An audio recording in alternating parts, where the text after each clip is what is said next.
You're not the problem. YouTube is. YouTube is the problem and has been the problem. My name is Cinnamon. I do videos on YouTube. I've been on YouTube for about 10 years, but I took a break and came back. I came back in August of this year, and I've been doing videos consistently since August on YouTube. And I will say that YouTube will make you feel like you should give up. It would make you feel like you are the worst content creator on the face of the earth. It'll make you feel like you don't know what you're doing when you put out videos. It'll make you feel like you don't know how to put out videos. It'll make you feel like you shouldn't be putting out videos. It'll make you feel like your story isn't valid. It'll make you feel like your story is not worth being told.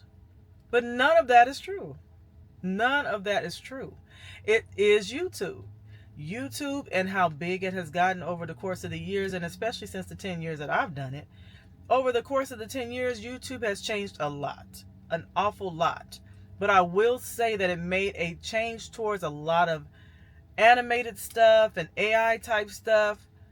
But I do feel like and understand that now in 2025 and going into 2026, being your true and authentic self is what is going to help, period.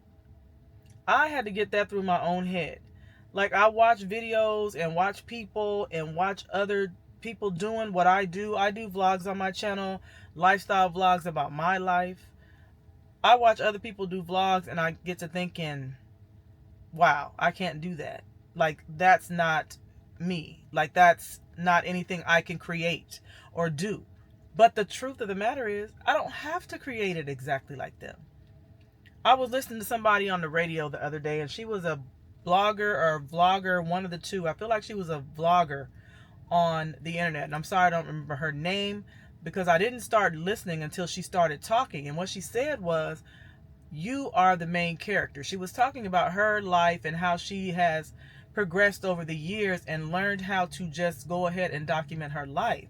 And what she said that resonated with me is that she is the main character. She is the main character in her life. She's the main character in her story. And she is the main character in how her story will be told. So I said, wait a minute now, listen.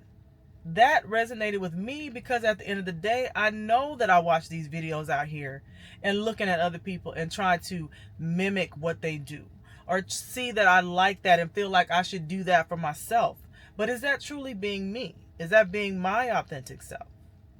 I want to make sure that I'm being my authentic self, because that in the end is what is going to give me the most true and authentic story about me.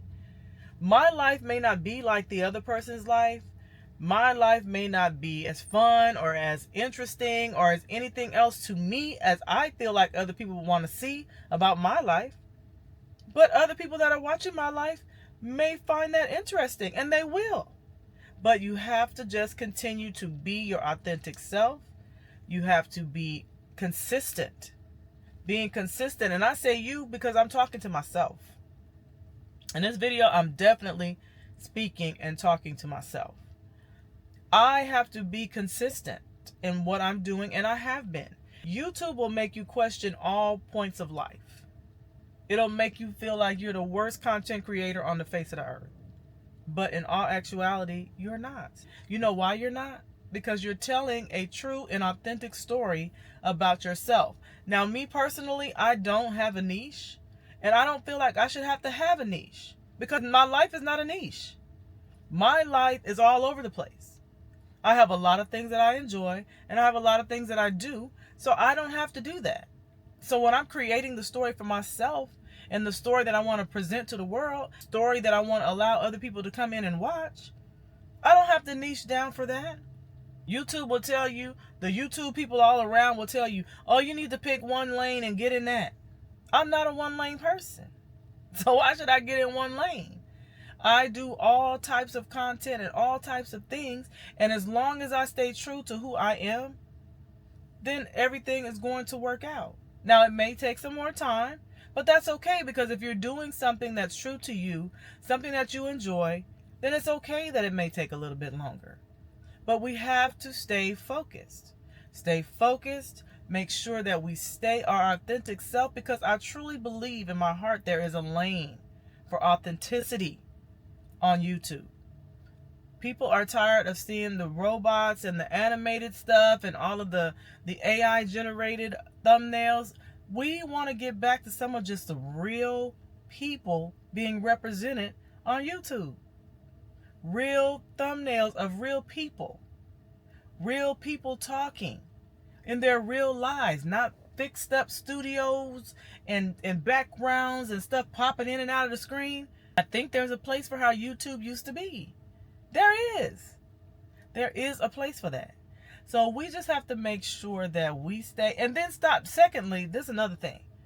Stop looking at analytics. I am not looking at analytics anymore, because analytics will have you definitely questioning all of your life. When you spend a lot of time on a video and you spend hours and hours and hours editing a video, and then you put it up and only 100 views get on there, and those analytics will show you that that little line is not going up, you will just feel like everything is over. But it's not. Sometimes you could put out a video and come back in another 2 or 3 weeks and the video starts to do better. And if it doesn't, you learn from every single time that you put the videos out. Especially for the new people. This is mostly for new channels. If you put videos out, the more you post them, the more you understand, the more you learn, the more you figure out, and the better you get. But better does not necessarily mean in comparing ourselves to anyone else. It doesn't. It doesn't mean that. So I will say to you, number one, make sure that you are staying true to yourself. Number two, don't compare yourself to anyone else. Don't try to mimic anyone else. You are the character and the main character in your story. Make sure that you are telling your story as your authentic self. If that means you're sitting in your living room filming, that's what it means. If that means you're filming in your studio, then that's what it means. But make sure that you are being your authentic self and not trying to mimic anyone else, because there is a place for you. There is a place for people like us that just want to be our authentic self and want to be able to show that to the world, and just want to be able to put out my personal story. There is a place for that. There is a place for that on YouTube. No matter how crazy YouTube tries to make you look or feel, there is a place for that. So I just felt like I wanted to say that today. So I hope you all are encouraged. If you're still trying to build your channel and build your YouTube, drop a comment below so we can come back and reference when we start to grow our channels and our channels start to take off. We can come back and look at this video and see that we're sticking with it. We're not giving up, and we are making progress. Progress day by day. Keep going, keep posting, keep being consistent, and keep being you. Keep being your authentic self. It's going to pan out. It's going to work. All right, guys, I'll talk to you later. Bye.